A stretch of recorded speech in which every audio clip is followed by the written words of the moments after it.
Canelo Alvarez left no doubt in the judges' minds this time to claim a second win over Gennady Golovkin. The proud Mexican's unanimous decision victory ended one of the biggest trilogies in the sport's history and leaves Canelo to go and make more history of his own. It's very important, I think. For boxing, it's been one of the most important trilogies, and not just for boxing, but for the fans too. For my country, it's a big victory, as it is for me personally and for my team. I believe it's one of the best victories we've had, and I'm happy to keep on making history. Coming into the fight, tensions were high. Their first middleweight bout in 2017 ended in a draw that most thought Golovkin had won. Their second bout in 2018 ended in a razor-thin majority decision to Canelo. For Alvarez, this bout at super middleweight was another chance to represent Mexico in another Mexican Independence Day bout. For Triple G, the fighter from Kazakhstan was trying to reduce the significance of their rivalry, unlike his weight. It's always important to represent my country on important dates like this. And I hope I can put on a really good show on Mexican Independence Day this Saturday for my fans, for Mexico. You know, like same, probably the same, just only a couple, maybe like 1, 2 more dinners, you know, more burgers, more tacos. Physically, Golovkin looked less drawn out at super middleweight, but at 40, Triple G was past his prime, and he'd only fought 4 times since losing to Canelo. By comparison, the 32-year-old Alvarez fought 8 times against 6 world champions, and he unified all 4 belts in this new division.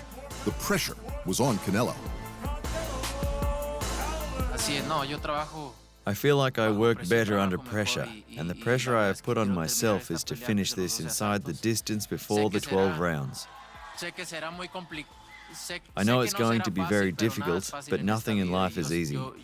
You know, I always look to achieve what's difficult, and I've been really excited and really motivated during my training camp to try and finish this before 12 rounds.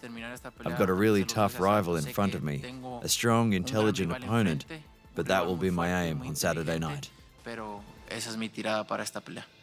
It was a Canelo clinic. Unlike their first 24 rounds, Golovkin simply looked a step behind Alvarez in every way. He started slower and just couldn't catch up.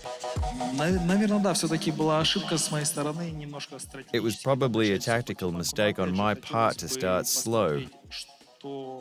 But on the other hand, both of us wanted to see how the fight was going to develop.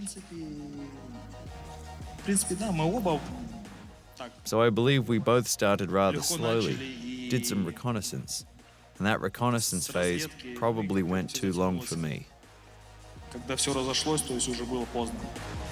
While Triple G's output and performance improved in the later rounds, it wasn't enough. The judges scored it closer than they should have, but all 3 still gave it to Canelo. Last year I fought 4 times in 11 months, so that's why. But I need to take my time a little bit, maybe in May, September, I don't know. But I need to take my time. One of the reasons for Canelo wanting a possible 12-month layoff, aside from being one of the most active boxers in the sport, is that he aggravated a hand injury that now needs medical attention. Hairs everywhere. I had these issues since the Khaled Plan fight. So, and I like, it's okay, later.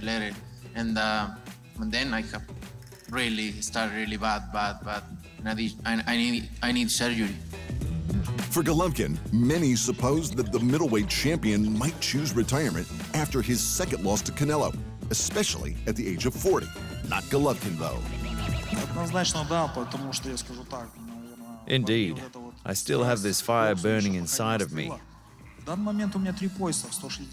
have this passion for boxing. And don't forget, I have 3 belts at middleweight.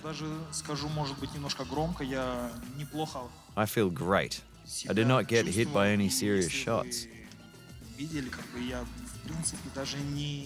I'm not tired, I'm fresh. I feel the strength. I feel the power within me, and of course, if the opportunity comes, I will continue and return to the ring. In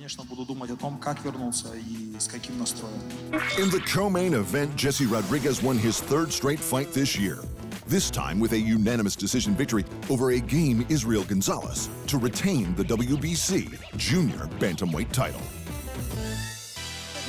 To the welterweights, where another super fight is brewing. According to multiple sources, the WBA, WBC, and IBF champ Errol Spence Jr. and the WBO champ Terence Crawford have agreed to an undisputed unification bout scheduled for this November. According to reports, Crawford not only agreed to all of the financial stipulations created by Spence's manager Al Heyman, he's even agreed to an uneven split of the purse.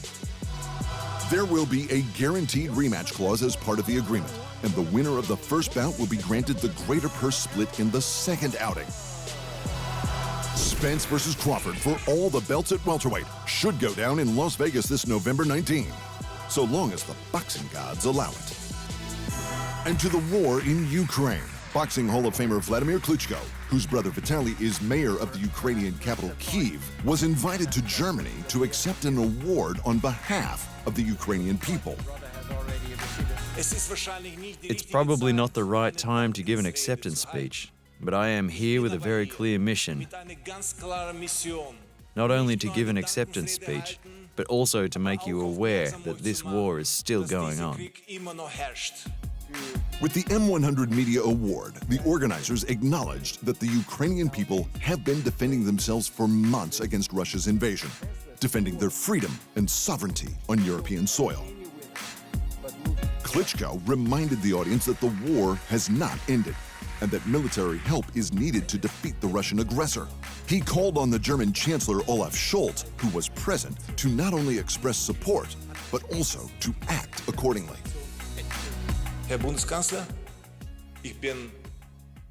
Mr. Chancellor, I am probably not the only one who is madly impressed by your speech. This commitment that you have given to Ukraine, to us, I would like to hear not only as words, but words that must be followed by deeds.